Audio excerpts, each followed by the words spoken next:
Muy importante lo que habla el compañero Valencia acerca del autoritarismo que vivía México en los años desde el 60, ¿no?, hasta el 70 todavía. El otro Oaxaca del que nos habla, sin duda alguna ha cambiado, ¿no? La traza urbana ha crecido desmesuradamente en la ciudad. El nombre es increíble que se acuerde que se llamaba Ramón Pino de los Santos, ¿no? Porque esos nombres no se le olvidan a uno nunca, ¿no? Ese 20 de noviembre que nos remite la refriega, donde, como siempre, los universitarios, bueno, ya no como siempre, al menos en Oaxaca, defendían su universidad, ¿no? Esa defensa del edificio central que creo que cada día se ha ido perdiendo, y creo que los jóvenes deberían estar aquí oyendo esas experiencias que nos cuenta maestro Efraín. Le pido al maestro Nicef Urbieta, por favor, tiene 15 minutos, maestro, para su intervención. Gracias, maestro Efraín. Tendremos una segunda vuelta, ¿eh? No, todavía hay tiempo. Bueno, mi participación en 1968, pues, digamos, fue un poco al margen. Estaba trabajando en el periódico Oaxaca Gráfico desde finales de 1966, y en 1967 participábamos en Radio Universidad haciendo un programa sobre alternativa educativa, ¿no? Era un poco una posición cercana a lo que luego se conformó como Teología de la Liberación, lo que nos llegaba la información en ese tiempo sobre los movimientos latinoamericanos, la situación política en el mundo, la guerra de Vietnam, las Panteras Negras en Estados Unidos, todo este movimiento juvenil que se daba, inclusive, bueno, en el terreno de la cultura, la música, las artes plásticas. Era un momento de una gran efervescencia en el mundo, y como jóvenes pues nos interesaba, y esto era lo que expresábamos en este programa de Radio Universidad. Empezaba con Poeta y Campesino como rúbrica. Y bueno, pues eran posiciones que defendíamos, tratando de incentivar a la comunidad estudiantil para que se prestara atención a la renovación de los programas universitarios. Y esto, pues ya durante el 68, pues de alguna manera cobró actualidad, precisamente por los acontecimientos que todos conocemos y por la manera en que impactó la represión del 2 de octubre aquí en Oaxaca. Y desde el periódico, bueno, allá con gente como doña Arcelia Yaimis y la misma gente de Jesús Ramos, que después durante ese año, comienzo del 69, cayó preso también, que fueron de los primeros compañeros que después del vivir el 68,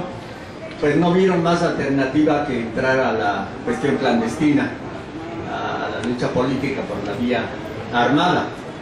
Y bueno, por mi parte, en el 69, pues ya en la preparatoria, me incorporo al activismo que precisamente venía de las actividades, venía de toda la problemática que enfrentaba la comunidad estudiantil por desplazar las viejas formas de control político de la universidad, ¿no?, por parte del Partido Revolucionario Institucional. Entonces, en este año 69 propiamente empieza mi activismo político, pero también mi entrega a la pintura. Es el año en que entro a la Escuela de Bellas Artes, y los compañeros que venían motivados por lo que había sucedido en 1968 y la organización que lograron, creamos un taller de pintura que se llamó Taller Libre Experimental de Pintura, y que fue el antecedente de lo que luego fue el taller de artes plásticas, como ahora que aquí tenemos de los compañeros del taller Tamayo. Nació de esa manera. Entonces, de una manera muy rápida quisiera decirles que 68 para nosotros fue un disparador,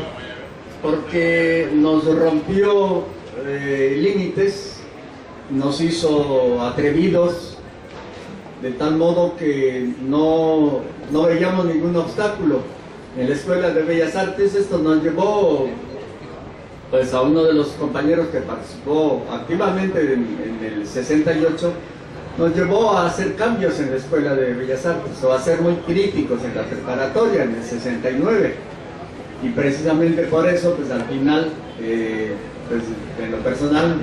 dejo la preparatoria y me incorporo de todo el tiempo al taller de Bellas Artes, y un año después hacemos cambios que no pensábamos en un programa, sino pensábamos en la necesidad de transformar la vida universitaria, como lo planteábamos en el programa de radio que hacíamos ya desde el 67, y ahora pues pasó a la acción, de tal modo que pues no veíamos mayor dificultad en obligar a los funcionarios a entrarle a esta fase de transformación de la vida académica, de tal modo que con otro compañero pues tomamos la Escuela de Bellas Artes y consecuentemente pues obligamos a los funcionarios a sentarse a discutir los programas de estudios nuevos, a correr a toda la planta de maestros de la sección de artes plásticas y a transformar la vida universitaria de la Escuela de Bellas Artes, ¿no? Bueno, abreviando, como consecuencia de eso se creó la Orquesta de Cámara de Bellas Artes, que sigue ahora. Se hizo el taller que luego se volvió el taller Tamayo, un primer taller ya en forma de artes plásticas, porque pues hasta ese momento no se le daba ninguna importancia, sino que era como una actividad pues marginal, y los que salían de ahí por su cuenta conseguían becas y se iban a estudiar a Europa, ¿no? Como becarios, como viene siendo Aquino, Rodolfo Nieto, en fin, estas figuras importantes de la pintura. Y pues nosotros procuramos que los cambios se dieran dentro de la universidad, ¿no? Autogestivamente. La experiencia en ese sentido es que nosotros planteábamos abrir los foros a la vida, a la ciudad, a la vida cultural de la ciudad. Invitábamos a la gente a que discutiera con la gente del pueblo, pues, ¿no? Que cada sección de la Escuela de Bellas Artes invitara gente del pueblo, vecinos, conocidos, los intelectuales de la ciudad, a que discutieran los programas universitarios. Y como consecuencia de eso, pues se abrió el campo a la actividad política, a la vida cultural, social, política de esos años, y de esta manera la actividad artística pues pasaba a formar parte de lo que venía siendo la vida de la ciudad, ¿no? La vida de los valles centrales, las tomas de tierras por parte de los campesinos, la creación de la Coalición Obrera Campesina Estudiantil, aquí en Oaxaca, la lucha de los compañeros ferrocarrileros, la lucha de los electricistas, en fin, todos estos movimientos pues se vieron involucrados. O sea, nosotros procurábamos que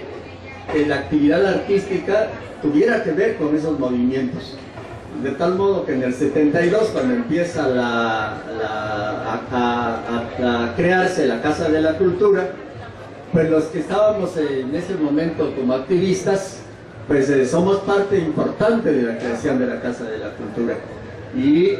proponíamos eso precisamente, que el arte se volviera del pueblo, de tal modo que las presentaciones de teatro se hacían en el edificio en ruinas de la Casa de la Cultura, y ahí mismo, entre las ruinas, pues servía de escenario para la escenificación de las obras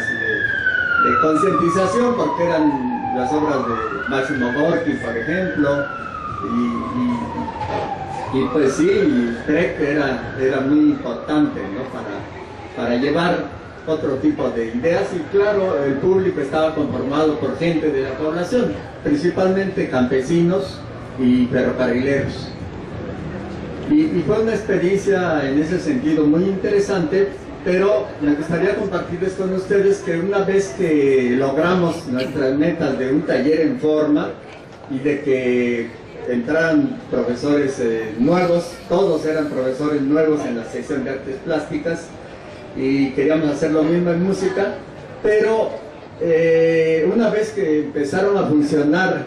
los talleres bajo esta nueva, digamos, administración, con un nuevo director, Sergio Magaña, figuras de la vida cultural nacional inclusive, después fue director de la Escuela de Bellas Artes, el mismo maestro Rufino Tamayo, ¿verdad? Entonces, pues una vez que logramos esto, la experiencia es que perdimos capacidad autogestiva.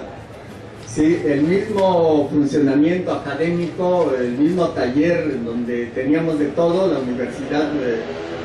facilitaba papel, tinta, placas, los maestros eran de muy buen nivel. Roberto Donís venía de ganar un premio internacional en La Habana, y en general, digamos, en términos académicos era perfecto, pero la situación del país seguía siendo igual. Venía la represión con el régimen, sale Díaz Ordaz, entra Luis Echeverría, con la represión de los halcones en 1971, en Puebla, en Monterrey, en Sinaloa. Los universitarios fueron reprimidos, los movimientos universitarios fueron reprimidos en todos estos lugares, y esto impactó en los que estábamos haciendo arte y trabajo académico dentro de la universidad, y al ver que no había las condiciones para que esta inquietud política tuviera estos cauces, porque digamos, si bien defendimos los nuevos programas de estudios en el Consejo Universitario, en el momento en que se lograron estas conquistas, esas mismas conquistas académicas se volvieron una limitante, porque entonces los funcionarios alegaban de que ya no tenía razón de ser, porque todas las demandas de ese tipo académicas, acerca de los planes de estudio, acerca de los profesores, acerca de las facilidades de tener todo lo indispensable para producir obra plástica, pues estaban cumplidas, ¿no? Entonces, pues como que no tenía sentido ser activista. Pero por otro lado, en general, en las preparatorias, en las demás facultades de la universidad, pues con la autonomía universitaria también se abrió un amplio campo de participación de los estudiantes, de tal modo que esto chocaba con ese freno de lo que íbamos logrando en una sección nada más de la Escuela de Bellas Artes, porque en las secciones de música, en las secciones de teatro, en las secciones de danza, seguía una situación sin cambio alguno, con métodos pues tradicionales, con ningún interés social, desvinculados de los avances que estaba teniendo el arte en esos campos, de tal modo que esto es lo que nos llevó a una discusión política, de replantearnos entonces el qué hacer y replantearnos la función de la vida académica. ¿Para qué era la vida académica si no tenía una repercusión en la vida del país, una repercusión significativa? Y de tal modo que terminamos con una militancia fuera de la academia, ligados a los movimientos clandestinos, a los movimientos, bueno, del Valle, en el Valle con los trabajadores. Y pues no tardamos en terminar en Lecumberri y después en el Oriente, y esto pudiera ser algo como negativo en el sentido de lo que queríamos, de llevar el arte a la comunidad, y que el arte fuera parte de la transformación de este país. Pero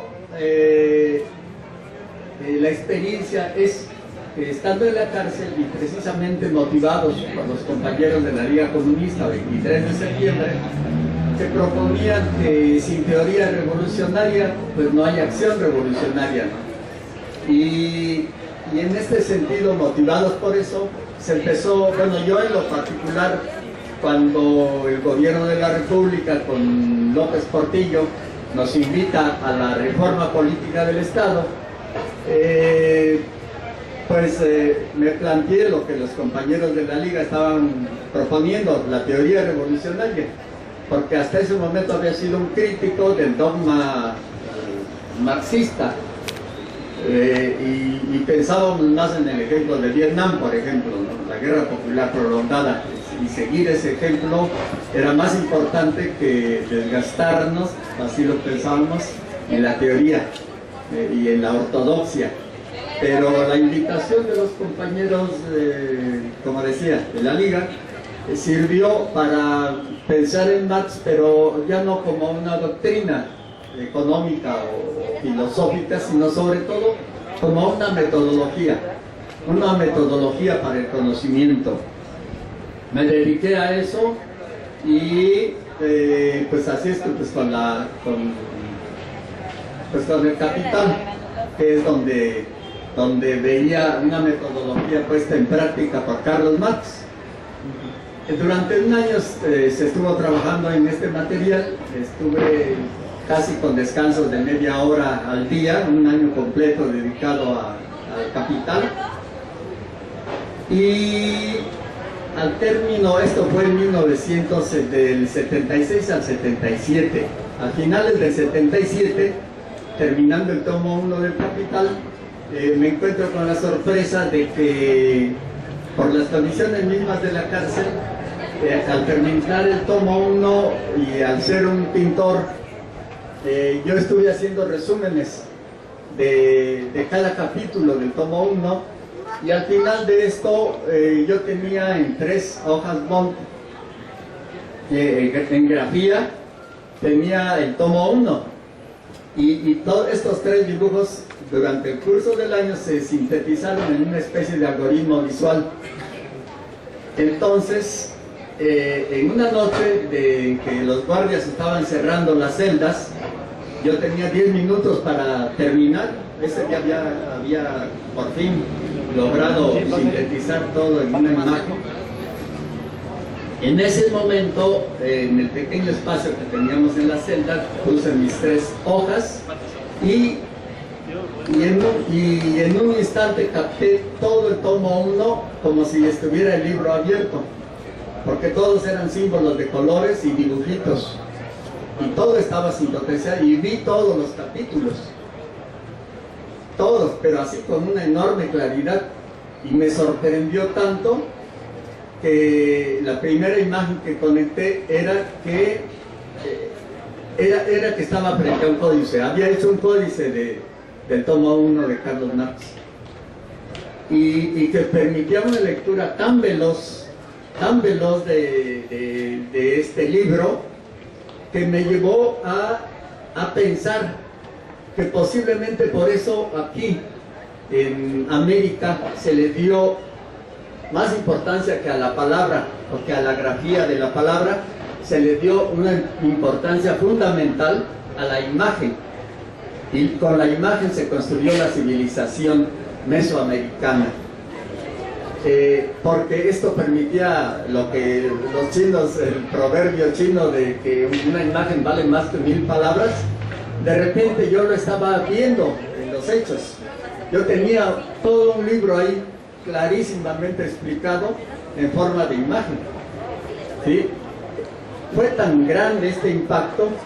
que para mí esa noche marcó un parteaguas, porque al otro día desperté con esa impresión y no me interesaba ningún libro ya, de ninguna ideología, de ninguna religión. Yo estaba totalmente convencido de que aquí en América se había dado una forma de civilización tan alta que era prácticamente imposible que la hubieran entendido en el siglo XVI. Y por lo tanto tomé la decisión de investigar lo que había detrás de esa experiencia que tuve la noche anterior, de que la imagen era un punto de partida para plantearse no una cuestión social nada más, sino una cuestión civilizatoria. La civilización de la imagen de aquel lado del continente, de aquel lado del Atlántico, y la civilización, digo, de la palabra de aquel lado del Atlántico, y la civilización mesoamericana en torno a la imagen. Y de entonces para acá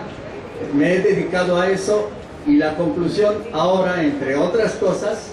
que encontré, y solo comparto por la brevedad del tiempo que tenemos, es el significado que encontré de la palabra Loa, que es el nombre en zapoteco de la ciudad de Oaxaca, y que se refiere, Loa quiere decir el lugar de la mirada maravillosa del Señor del rayo de la sabiduría, ¿sí? Entonces, esto lleva a la idea de que Oaxaca no tiene, para todos los pueblos zapotecos, no tiene el nombre militarista de Oaxaca, Huayaca, de un cuartel militar de la guarnición azteca, sino su nombre es un nombre ligado a la sabiduría, al conocimiento. Y de ahí en adelante hay una propuesta plástica, una propuesta civilizatoria, y una propuesta que continúa el grito de batalla de los jóvenes parisienses del 68, de que, y que lo igualan con Alberto Einstein, por ejemplo, cuando dice que el conocimiento vale más que la imagen, que la imaginación vale más que el conocimiento. O los jóvenes franceses que decían que todo el poder a la imaginación, o la imaginación al poder, ¿sí? Bueno, es una manera de partir en el 68-67 de las pláticas sobre educación en la universidad, y terminar en que Oaxaca es una ciudad universitaria. Gracias, Mansur Vita. Bueno,